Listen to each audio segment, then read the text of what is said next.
yan? Nagkukwento kasi ako.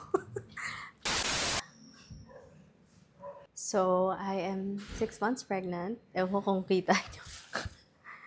Kailangan ko ng comfort food. Kasi, cast na ni baby tomorrow. Ang lala ng kaba ko. So, nasa work ngayon si Justin. Kaya pwede ako magpa-deliver ng fast food. Hindi niya kasi ako pinapayagan. Kasi nga, hindi healthy. Pero simula kasi nung nagbuntis ako, wala talaga akong energy. Tapos ayoko nang nagluluto. Pag nagluto ako, pag kakainin ko, parang wala akong gana. Prefer ko talaga. Nakamike ako kasi. Tulog na yung mga tao.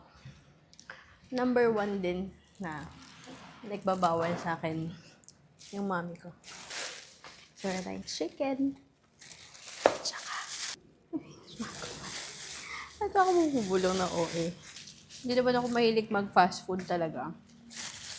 Pero, mas gusto ko ngayon, pati milk tea.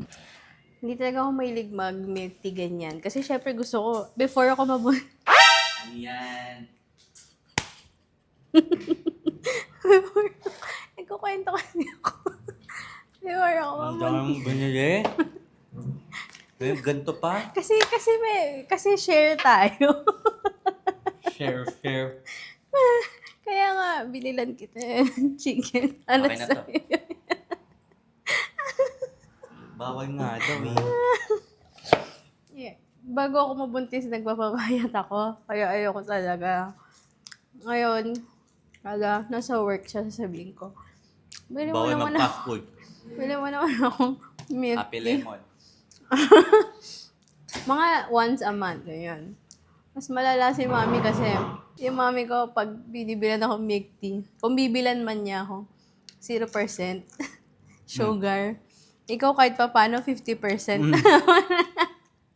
May lasa pa naman. Gusto mo kasi lagi 100.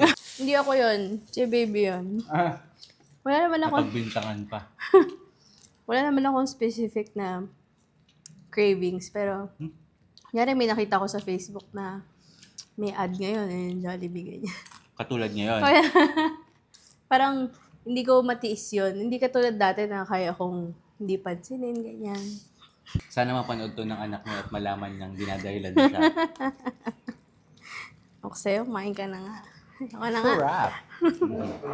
Thank you for the food. Thank you. Nag-request ka.